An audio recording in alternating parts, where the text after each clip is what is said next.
Hello, fellow sandboxers, box editors, animators, and game makers. Today, we'll be walking through the inverse kinetics functionality within VoxEdit to help your animations more fluid and flexible. For those who are seeing me for the first time, I am a new content creator streaming daily and will be trying to put out more videos to help grow the community and help bring tips and tricks along the way. If you do enjoy the video, please smash the like button and subscribe to follow me to be notified on any new content that I will be posting in the future. Without any further ado, let's get started. Hey there, guys. So today we're going to go over the topic of inverse kinematics, inverse kinetics. I'm going to go through this tutorial pretty quickly just so we can have people in the community understand how it sort of works and get a general understanding of inverse kinematics to make your animations more smooth and flexible. And the current animation style that you guys already might be aware of on the bottom is pretty much keyframe animating or forward kinematics. So this is the opposite, right? This is kind of like muscles in a skeleton working together, right? So in the example that I have here, right, pretend this is Geodude from Pokemon. It's sort of a Geodude-like body, right? And what we want to achieve at the end of this tutorial is mechanics of how Geodude might work, right? So we have the right hand, we have the left hand. This can also be a spider, whatever you guys want, right? And there's a lot of playing around with this, but we're going to first start from scratch. But I just wanted to show you how it kind of works like, right? So this is what we will be building, right? So if I wanted to animate this, right? Once I set up the skeleton, what I'm going to do is I'll start with a new animation just so I have everything fresh. And I'm going to go to, let's say, second one, right? And I'm going to move this up, right? Imagine it's going to go for a punch, right? And then moving forward, we're going to move this in, right? Boom, right? So now when we play that animation, we have kind of like rotating animation, right? So what we're going to do is kind of open that up, right? So it becomes a little slower, but there's going to be an issue when we do that, right? So you'll see how the animation is slower, right? But want to maybe make it a little bit more smoother, right? Come back. So these are different dynamics for the animation, right? Like it'll come to a pivot point and then move forward. So let's see how that kind of looks, right? All right, so yeah, so if you want to make this animation even slower, right, or faster at some points, what you're going to need to do is expand the time zone, and let's say you want to do 1 second, right, and then you want to, what we want to do is move this rotation here, right, and then you'll see that it's a little bit slower. I think there might be a bug regarding this, but I want to just double make sure. So I want to move this, and you always only use this key tool to move the animation. Otherwise, if you touch anything, it'll break your mechanics. So what you want to do is, in this second, right, you have your, so let's go back here to where we want to pose it. Let's say we posed it here, okay? Then on your half a second frame, you want to pose it up here, and then your 1 second frame, you want to pose it in over this way, or let's say this way. Okay.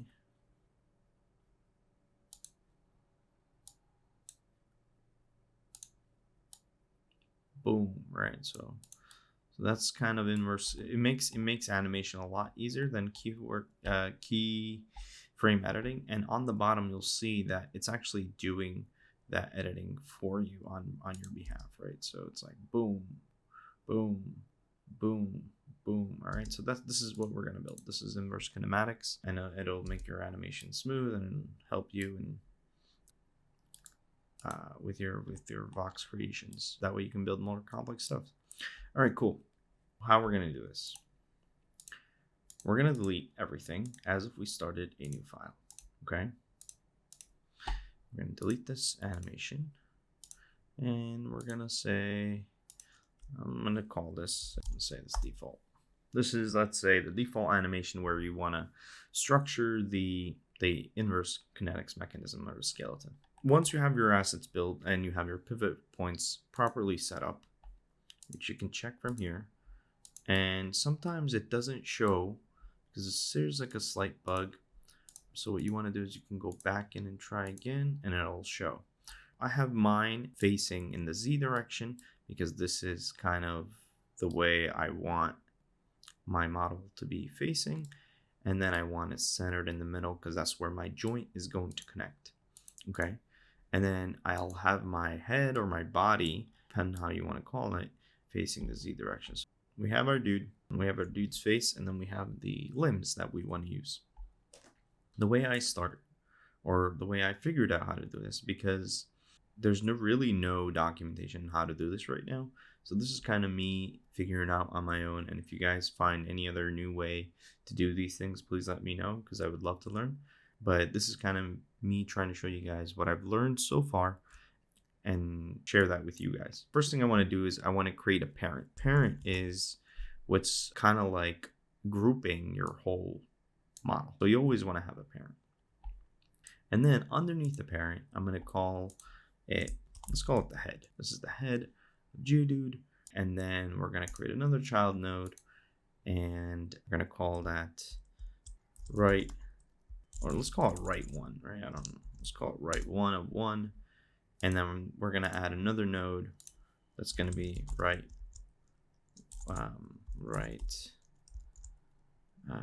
one of A, right? Just so I can know that one's going to connect to that one. And then I'm going to call this one right one of B, okay?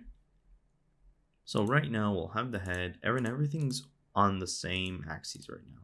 And what you want to do is once you have the head and you want to kind of position the head where you want it. If you want it at the end of the map, if you want it when you're on the map, this animation is going to be head, then you keep it there. But since Geodude kind of floats in the air, we're going to pull this up back here. And now when we look at the box, we'll see that the head for Geodude is kind of, it's up, right? So we raise that, but then we got to raise these other things. Now, when you're raising this, you have to understand that you're going to be moving the other elements as well when you do that. See that? There is other elements in there. Can't see it, but it's all moving together. When you move the parent node, the child nodes move. So when we open our skeleton, you'll see that every one of the nodes is connected in the center because we didn't tie an asset and it's showing us where it is, right? So we have our parent node, which is on the bottom, and we can kind of raise that as well if you want to, but you can keep it on the bottom. And then the head, we're going to raise it up, let's say this here. So we have the right forearm, and then we have the right arm, and then this other box that we have at the end is going to act as an effector. That's the area you want to push and pull to make the other joints move. So what we're going to do is first we're going to connect the body. Boom. That's our body. Let's make that a little smaller. There you go. Okay. Might actually make it one bigger.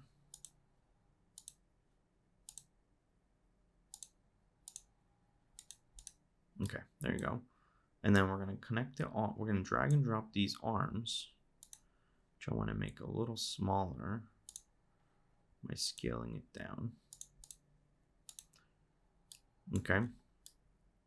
And notice the arm is facing up because that's how I have my model, right? And the same thing's going to happen to when I connect this, right? And this isn't really the right way to plan your asset. What you want to do is, since this arm is going to move forward, instead of having the joint retorted and you have to rotate it, the easier way to do it is just come here, press edit, and then rotate the model to the movement action, right? So since, or at least where they're going to connect. All right. So now we have our limbs kind of connected together at the edges, but the problem is they're too spaced out because on the inspector, that's how we moved it. What you want to do is you want to just click it and kind of position it where you want it. All right, kind of positioned it there. And I want to do the same for my right hand, right? I want to move it, connect it to where I'll actually have my joint. And wherever your pivot point is, that's where the joint constriction will be. And the same thing with this one, where you have the effector. All right, this is the thing we're going to be pushing and pulling on to make it move. I want it at the edge of my fist, so to speak. Now, at this point, if I press IK, everything that I've set up will break. So I'm not going to do that. And why it breaks is because, and I can even show you, give me 1 second. Oops, you see? So we don't want that, right? We don't want that to happen. So why is that doing it? It's doing that because sort of gravity is pulling it together. There's no constraints on how to handle the muscle and what to do with it, right? So without constraints, my understanding of VoxEdit is that it doesn't really work, right? So in order to fix that, here's what we got to do. First, you got to make sure you have an anchor. So we have our parent as our anchor. And then I'm going to have the head as an anchor as well. Okay. What we're going to do is go into these areas. Okay. And make sure they're all set up. And then go into the very right effector and then say drop a node. Okay. What that's going to do is that's going to kind of put a pinhole of where that node is. Oh, we said it was here. Oh, yeah. Okay, that's fine. So now I want this at the end, right? The effector's there. And we don't delete this one, right? We just say, hey, this is the empty box that I just want to be used as a pushing and moving element, right? And you could technically connect the reflector here, but then you're going to be only pivoting this end of the section. We want to pivot from the fist. Now, when we press IK, everything's gonna fudge up again. So we don't want to do that. What we want to do is first set up constrictions. You want to set up your constrictions for your head and how you want your torso to move, right? So let's say I want, oops, you see things already started getting wanky. So let's start from here actually. Let's do 90 degrees from this, okay? And then we'll do 90 degrees from this, okay, to the body of 90 degrees, okay? And then we have the reflector here, which kind of works, right? But the issue is I think because we changed the orientation of our model, it's causing it to mess up because I originally didn't plan it to be that way, right? There you go. Alrighty, cool. Now we have the joint there. When we press IK, you'll see that it doesn't break anymore. And when we want to move the inverse kinetic mechanism, now you'll see that the joints are kind of working together. And we only have one constriction so far. Where you see where the ball is, that's where the constriction is. And I'm going to talk about that a little bit more. But right now, our mechanism is working. And the only thing we did was we have an anchor at the parent, and then you can put an anchor on the body or the head, and then at the last tip of that limb we have a effector, which you do from dropping a node. And then when you go to inverse kinetics, you'll move that body around. So if something is not working right with your asset, it's probably about the orientation on what I had, right, on how you have it. So right now, let's turn up our model to hide these boxes. You can even hide these skeletons, and you can hide this skeleton. And then you want to just see it's pulling away, right, up. You see, this reflector is kind of saying, hey, you know, but notice that it doesn't move more than this, right? You see where that white dot is here? It's stopping because there's a constriction there, and it can't rotate even though I'm pulling on it, right? And the same thing goes for the other way. Oops, why is it zooming? Okay, and the same thing happens when I go the other way, right? And or any of these other directions. What can we do about that? There's a couple of things we can do. First things first, let me move this out of the way because, oh, and if you have a situation like this, quick way to fix it is you can just click this, and then on your effector, just reset the position. And then when you press IK, that will kind of fix itself. Now, all right, so we have this mechanism, but I don't want the body to move, right? If I don't want the body to move, what do I do? If I set the head to an anchor, okay, and now I pull on it, you'll see that the body doesn't get affected by whatever I'm doing with my arm. So if you want it to move on your animation, you remove the anchor, and then it'll pull with it, right? Based on whatever the constriction you have. Let's hide the head for a second. Let me just show you how the constriction works. So right now we have all that green spot is a cylinder where this whole body can move. And let's say I don't want forward and back animation. I only want left to right. We need two constrictions. We need one, let's call this 30 degrees of constriction here. Even make it smaller, 20 degrees of constriction here. And that's where this white dot is. And I'm going to pitch this, let's say 90 degrees. And you'll see that I'm only saying that this head or body can only move up to there. What happens when I put the second one is it creates another dot, and it says, okay, this one is 20 degrees on the bottom, and I'm like 20 degrees radius that it's allowed to move. And then it creates another one called 20 degrees on the top. And then everything in between is fair game for the model to move. So let's kind of show what happened now. And we can't move left or right anymore. So when we bring it back, right, and we select this arm and we move it now, you notice how the movement of the head is going from point A to point B, but it can't go anywhere else. Even if I'm pulling left, if I'm putting right, it can't move anywhere. That's what's causing the constraint, and that's what kind of keeps the skeleton in place. Even if I move it this way, right, only at the bottom because there's a 20-degree radius, so it's moving a little bit on the bottom. But I don't want that either. So I'll go to the head, and I just want left to right on a very strict area, right? And you'll notice that if I make this 20, it'll be the same size, but I don't want that. I'm going to say I want 5 degrees of motion there, and I want 5 degrees of area there. But instead of, let's say 10, instead of 10, I want to go 50.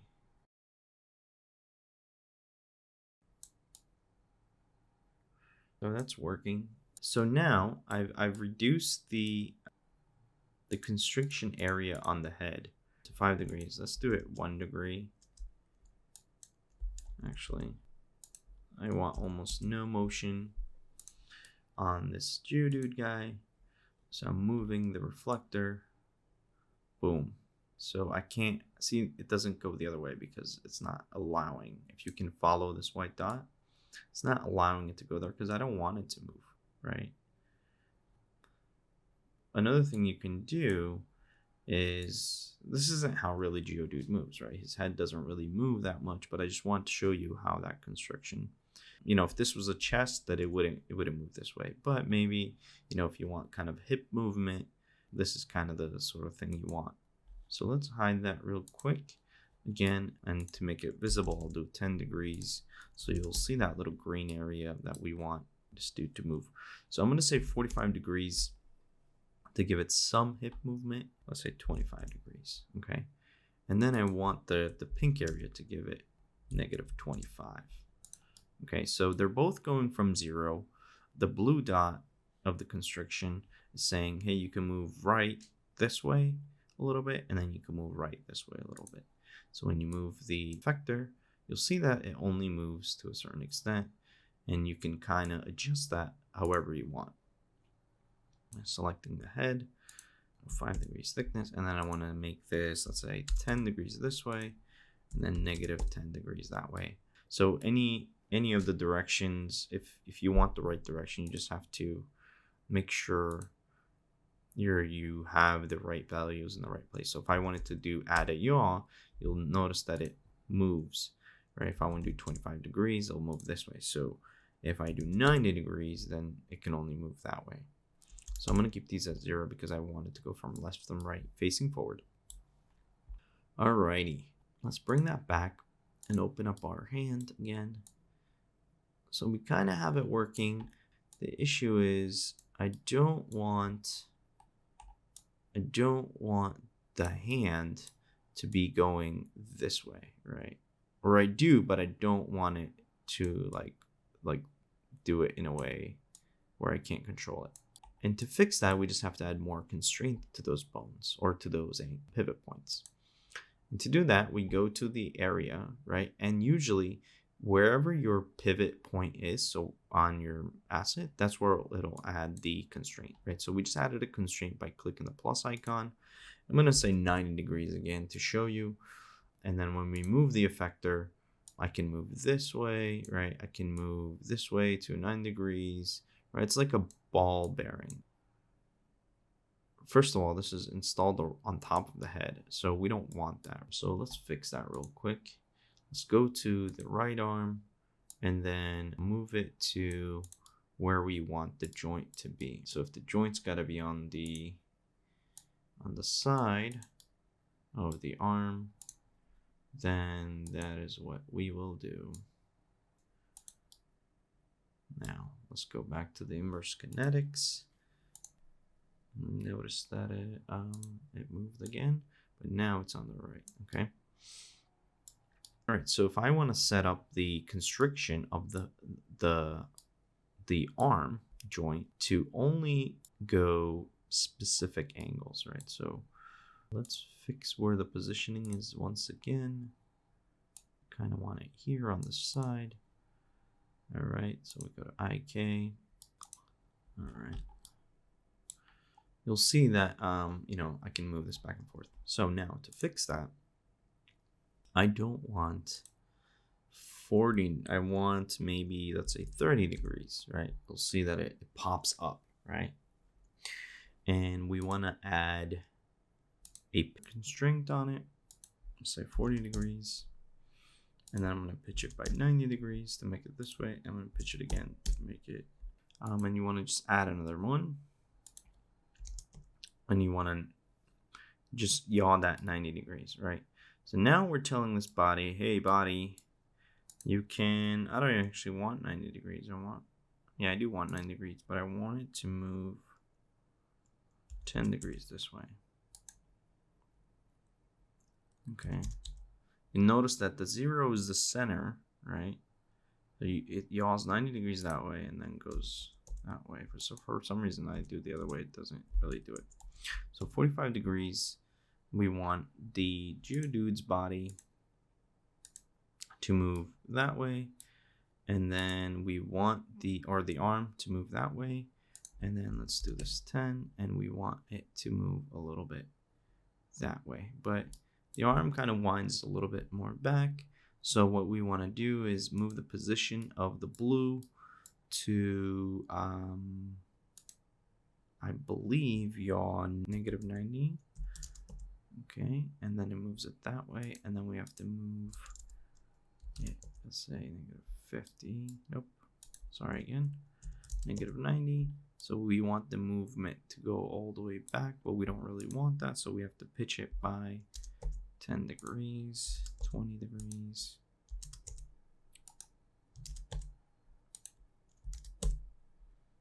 Let's say 50 degrees. So this is where I want the arm to move. Okay. I really want the arm to move, boom, that way, right? I can't go any farther than that, right? I want it to go back and forth like that, right? But let's say if you want to bend it, right? If you want to bend it, what you want to do is you want to set up your constraint so that when you're bending it, right, that your parent constraint doesn't allow that area, right? So now it's allowing it, so that's why it's moving backward. So let's move this out of the way for now. Or actually just reset it, move it up. Move to the right. All right, so if we move in with this animation, you'll see how it bends back now, right? See how it bends back. If you would like it to do that more subtly, what you want to do is you want to allow this constraint where you have the right. You want to make the movement tighter, and then you want this pitch where the blue is to be, let's say 70, which so it comes a little bit more forward. All right, so you can even set rotation, so that way it can only rotate in a specific pattern, right? I don't really need this, so I'm gonna have 360 degrees of rotation that I need, but I do want to put a limitation on the pitch area, which I did. So I'm gonna make this a little bit more forward. All right, now when we move this, you'll see that like the arm comes in now, right? It'll come in, but maybe it's coming in too much. And that's kind of up to you and your design to judge. And if it is, it's fine too, because you can set it up however you want, right? So you can have the animation come back.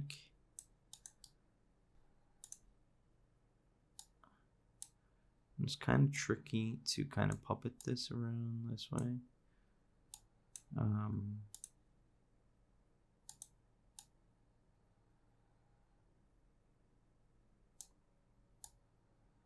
All right, there you go. And you just have to play with it. Alrighty, so that's kind of that. And then to repeat the process, you can just do the same thing here. Right, say to create a child node, do left, or let's change, say left, and then let's add the arm to the left part. Then you want to make sure you move it into place, and then move it up, and then rotate it to where the join is, which is on the bottom.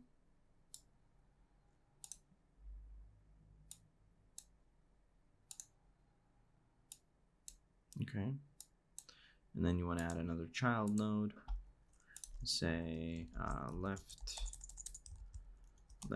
1 A, right? And this one should be actually 1, just so we can have it concise. And then move this to here. And then we can add the one to the left. And then you can add the same degrees of rotation, say 90 degrees, -90 pitch, right? There you go. And then the same thing for the arm there, say 90 degrees just to get it started. And then we need the reflector so it doesn't stick up there. So let's say left 1B node, and then move this to the tip, because that's where we want the effect to be done. And honestly, I think it also makes a difference on the pressure if you move this, but let's just see for a second. I add the effector. Now when we go to IK, you'll have the boxes there, right? So we have the bones. So the left controls this mechanism, right? And then now the right controls this mechanism, right? So now let's bring back the head just so we can see visually what we have done. We can get rid of these boxes, and we can even get rid of the constraints. Let's just show what it can do right now. We can move this way. Right, and if you want to restrict this joint even more, you can. So right now the pink is coming all the way on 45 degrees, and maybe we only want 10 degrees. So that way you're coming in, right? Boom, boom, right? And this area of where you have like the radius, like I said, that's totally up to you on how you want to control your animation. So I want a lesser area here. Oops, did I remove the wrong? Nope, I just the right one. Okay, cool.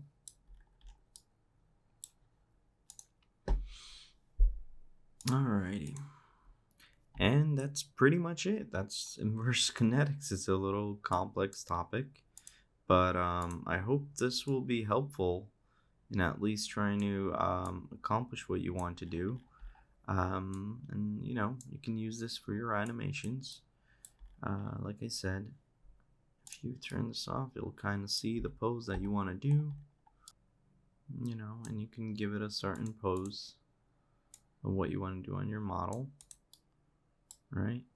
And you can add additional points to the movement, right? Maybe I can show you an example of that here real quickly. So if I add, for example, we have one that's going 10 yaw and 10 radius that way. And radius is kind of the area, right? So if you do like 5, you'll see that it gets smaller. And yaw and pitch are kind of the XY angles of where you want this dot to be. So when you add a third one, right, now you can say, hey, I want this to be from the point of creation. I want it to be 10 degrees that way. Let's say 20 degrees that way, right? So we're going the wrong way. I don't really want it to do that.